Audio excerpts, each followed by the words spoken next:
There's a lot to be excited about for Xbox fans in the month of March, including a software update and a lot of games. This little trick will save you a lot of grief in Elden Ring, and we gotta talk about those Redfall leaks. Let's discuss. So yesterday, a certain platform had a certain event. I won't mention the name because I talked about it in my last video, and people are getting mad in the comments. They're like, stop talking about. I'll say that it rhymes with Claymation. Claymation had a certain event yesterday, and pretty much nothing that I thought was gonna happen or wanted to happen got announced, but I still stand by my statement saying that Xbox should have something similar where they give us periodic updates about their upcoming games. So I thought, hey, why not highlight the games that are exciting to me right now on my channel? It's for you. So on March 10th, aka Mario Day, we got some really cool additions to Game Pass. And if you want to see someone who's way more excited about Mario Day than me, check out my friend Nicole over at Super Switch Go. She is awesome, love her channel. I even got to guest on her channel. She brought me on very graciously to talk about anime and Crunchyroll coming to the Switch. If you want to see someone who is way more pumped about Mario Day than me, check out Nicole at Super Switch Go. On March 10th, Game Pass got Far Changing Tides, which is a vehicle exploration game which puts you in charge of this huge ship. It's like comically large in comparison to the little guy that you're controlling. And if you liked games like Sable or other exploration games that are more chill, more relaxed, more about the exploration, then this one's for you. We also got Young Souls, and I'm really excited about this game. The art style of this is gorgeous. It looks amazing, and it's a 2D beat 'em up action game. If you're a fan of games like Hades, Nobody Saves the World, I sure am, then this game will probably be for you. Also on March 10th, we got Marvel's Guardians of the Galaxy. Now, this is a game that my friend Jimmy recommends wholeheartedly with his whole soul. From my understanding, critics loved this game, but I don't think it's sold very well. So I guess it makes sense that it's coming to Game Pass to kind of reinvigorate interest in it and maybe drive sales up a little bit more. Outside of Game Pass, we got some really cool titles coming as well. Tunic, I talked about this in a previous video, and made quite the splash when it was revealed at E3 in 2018. But basically, it is a Zelda-inspired adventure RPG kind of game, kind of like the classic Zeldas, not so much like Breath of the Wild. And in it, you control this tiny, adorable looking fox. I cannot get over how stinking cute this guy is. Interesting thing about this is that it's going to be on Xbox, Steam, PC, Windows, and I think that is very interesting considering that Xbox is not usually known for having Zelda-inspired games. I think that's very cool. We also got Shredders coming to Xbox on March 17th, and it's gonna be put on Game Pass that same day when it launches. Shredders is a snowboarding game, and I gotta be honest, I have not played a snowboarding game since an N64 1080 snowboarding games. I used to love those back in the day, but this looks really cool. I was impressed really with the physics of this game. A lot of people are comparing it to Riders Republic, but watching gameplay of this, it seems to be more rooted in realism than Riders Republic is. It looks less like the old Tony Hawk games when you can, launch yourself 200 feet in the air and do these insane tricks and grind for an infinite amount of time, and more like the skate games where there's a little bit more realism involved into it. So MLB The Show 2022 is not gonna be released in March, but it's gonna be released pretty soon after that on April 5th. Now, a lot of Xbox fans really loved it when last year's version of the game came to Xbox consoles. Prior to this, it was only available on PlayStation. Basically what happened is that MLB as an organization wanted this to be multi-plat. So it went multi-plat last year, and gamers everywhere rejoice, and I know a lot of people out there are very excited for this year's version of the game to come to Xbox as well. Like snowboarding, I'm not too big of a baseball guy. My whole experience with baseball video games has to be Wii Sports. I played a lot of Wii Baseball. I played a lot of the baseball game in Mario Party as well. I'm awesome at that. Not so much like real hardcore baseball games. Martha is Dead also made its way over to Xbox consoles this month. Now, Martha is Dead, you've probably heard about this game. It is a horror game, and it was super, super controversial. So controversial that PlayStation censored some scenes. Over on Xbox's side though, there was no censorship, so you can experience this game in all of its gory gloriness. Now, I can't tell you too much about this game, but I feel like people out there have already seen the clip, the clip that I'm talking about where something very disturbing happens. I won't recount it on this channel because it is a little not safe for work. It is a little bit I've never seen anything in the game like this before.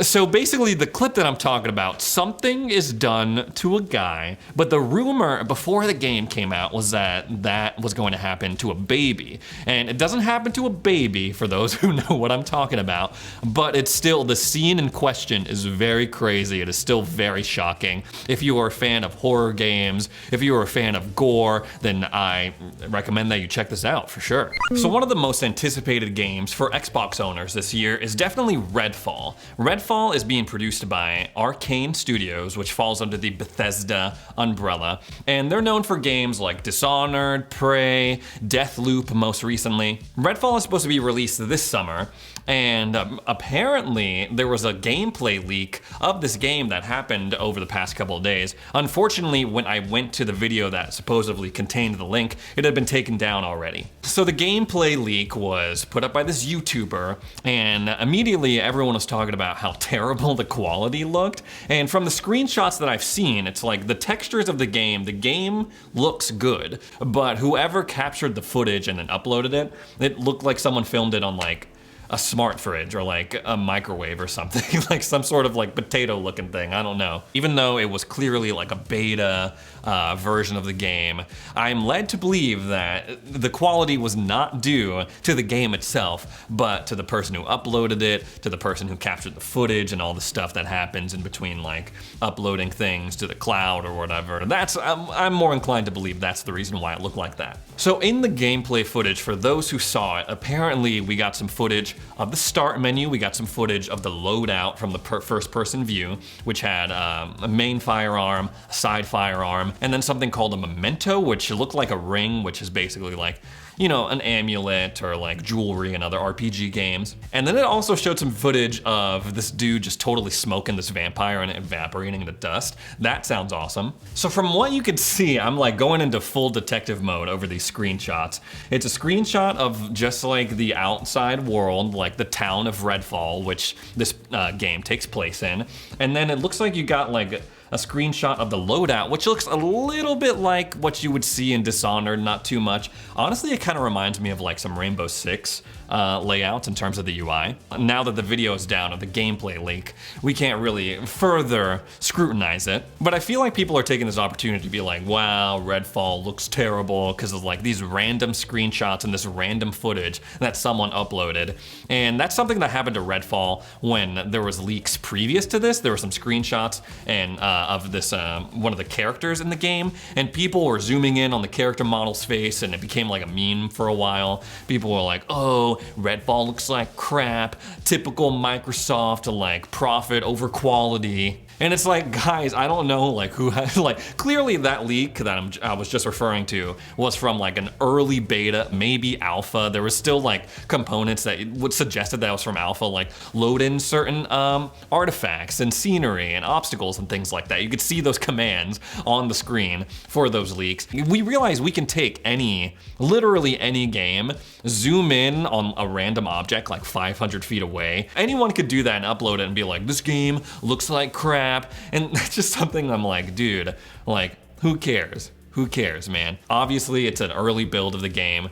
It's going to look, I assume, more polished by the time it comes out. And I feel like really the only reason why people are hating on this game is because it is going to be exclusive to Xbox. Prior to this, no one had any issues with Arcane Studio. No one was complaining about Arcane when they made Deathloop, which is a timed exclusive for PlayStation, or any of the games previous to that. Everyone loved Arcane Studios. But now that it's tied to Xbox, people are like, oh no, Arcane is gonna be crap. Everything Microsoft does is gonna be crap. And to you, if you are like that, all I gotta say is, I don't think it's gonna be crap, respectfully. It is definitely going to be different from a typical Arcane experience. If you were going into Redfall thinking it's gonna be like Dishonored, like Deathloop, which is a more linear single player focused experience, then you're gonna have to adjust your expectations a little bit because it's being marketed as an open world co-op first person shooter experience. And from what I've seen of the trailer and from the leaks, I think it's gonna be really cool. A lot of people are saying that it's sort of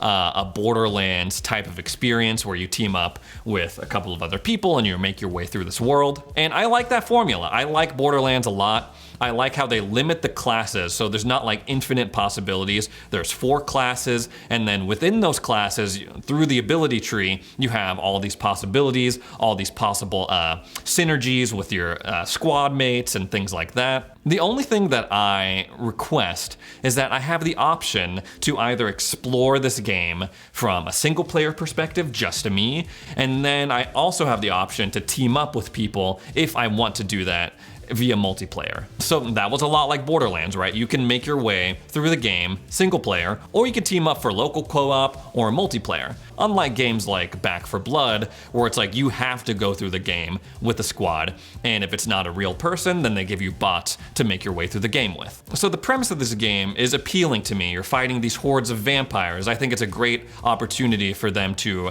blend what is great about Borderlands with what is great about a shooter like Left 4 Dead or Back 4 Blood. I feel like people are just skeptical of multiplayer games in general nowadays. It used to be, there was a time when people were like, man, we wanted everything to be multiplayer. Man, wouldn't it be cool if Skyrim was multiplayer? Wouldn't it be cool if this game was multiplayer? I could play online with my friends. And now it's like, it's taken on a different tone. There's definitely been a shift in people's attitudes towards multiplayer games, because there are some people, some studios, some games that do it really awesomely, and there are some who are kind of annoying with it, right? I'm optimistic for this game. I think it's gonna be really awesome. Hopefully it comes out on time, summer of 2022. I'm looking forward to it.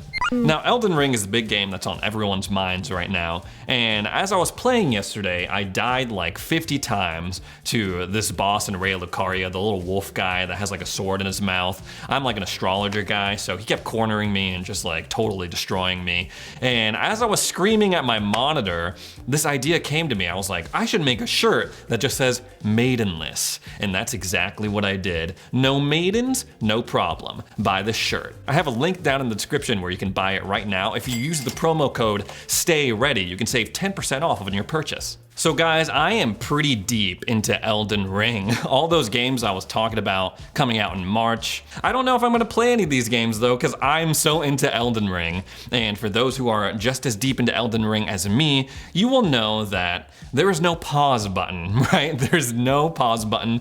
And I made the mistake of thinking that as long as I open up my map, that served as a pause button. And I learned very, very quickly that even though you are opening up your map and you're looking through it, you can be attacked at any time. You could be stabbed through the back at any time. This has also been the subject of when I'm playing, sometimes my wife will come in and she'll start talking to me, and I'm in the middle of like this huge fight, like I'm fighting a dragon, or I was fighting Godric the Grafted, or I'm about to fight Renala as well.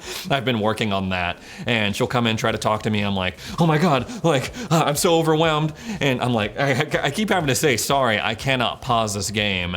I have to either fight this guy or die in order for me to give you my full attention. So if you're having issues with this, if you want to pause your game, there is a way that you can do it. Of course, they have mods on PC, but if you're on Xbox, like I assume a lot of people are, a lot of you, the viewers are, then we have to find some other ways to work around that, because we don't have access to mods, we don't have access to the fancy script extenders and things like that, so we have to do it the old school way. So first up, before you try this, make sure you are in a safe place, because there's a couple of steps to this. Unless you like memorize the combo and the input really quickly, then you're not gonna wanna bust this out in the middle of a fight. First step, press start. Then make your way over to any menu. It doesn't matter what menu tab you're looking at. Press the back button to show some of those contextual options, and then select Menu Explanation. And this is the tool I'm most familiar with. When I first started my Elden Ring journey, I was not too familiar with Souls games,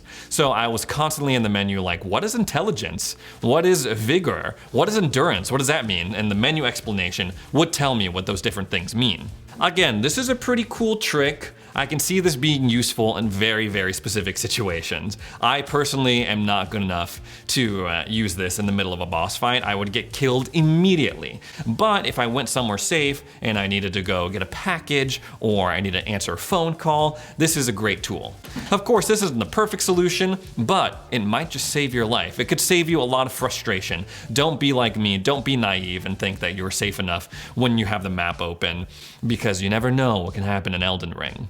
So one of the things I like about Xbox is that they seem to constantly be testing new features for the dashboard, for the software, and implementing those features on a pretty consistent basis. For the month of March, they are adding some features that they've been testing for a while as part of the Alpha Insider Skip Ahead program. One of those updates is the pin to quick resume feature. Now, the pin to quick resume feature is something I talked about in a previous video, but basically it allows you to pin up to 2 games in your quick resume tab. Now, quick resume is a feature that suspends games so you can jump right back into them without having to load them back up again. Right now, you can have up to 5 games in quick resume, but as it was previously, you didn't really have too much control on which games were going to be in quick resume and which games got bumped out if you started a new game that was added to quick resume. It was very confusing. So now you can prioritize 2 games in quick resume. You can pin them to quick resume so they never leave. I just said quick resume a lot. So this will prevent you if you are really depending on having a game in quick resume, so just pause, suspended. It prevents it from being bumped off if you jump into another game. Now this feature is something that I hope they continue to work on because I think it's really cool when it works. Sometimes it doesn't always work. As part of this update, you'll also be able to remap your share button. When I talked about this previously, someone in the comments said that a good share button is no share button. I feel like a lot of people are kind of view the share button, which is the defining feature of this Xbox Series controller versus the Xbox One controller. A lot of people view it as superfluous, something that they don't use a lot. Hopefully that changes a little bit with this update. So with your accessories app, you are able to now remap your share button. Right now, if you press the share button once, it takes a screenshot, and if you hold it, it records a 30-second game clip to your internal storage. But with this new update to the accessories app, you can remap your share button to do all sorts of things like mute your TV, bring up your friends list, bring up the chat box in your dashboard. They're also billing it as an easy way to enable certain assistive features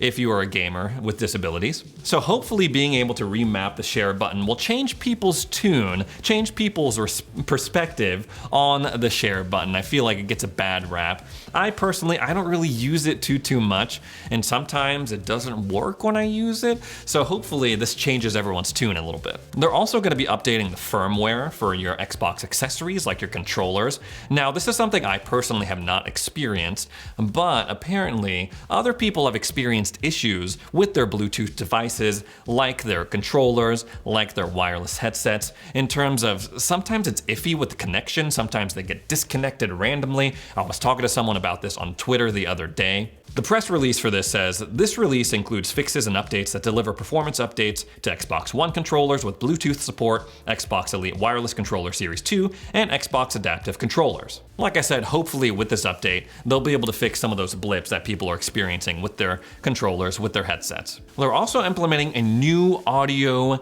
installation wizard type of deal. It literally is going to, from what it looks like, it is going to walk you through optimal audio settings for your specific device. So if you have like a ton of surround speakers, it's gonna walk you through and optimize the settings for each speaker that you have. I'm not that fancy, I just game with my headphones now. But if you are like me, you don't really know too much about the different audio settings as they pertain to your Xbox. This is something that is very helpful. It'll literally walk you through to make sure that you're getting the best sound experience for your current rig. So yeah, make sure you have the latest update for your Xbox console. Let me know what you think about some of these new features that they're throwing in there. And also, if you want to participate in maybe testing some of these features out, make sure you apply to be an Xbox Insider. Just download the app and then they'll walk you through the process from there. Listen guys, it's hard out there for Xbox fans right now. Xbox was the butt of a lot of jokes over the past couple of years, but no more.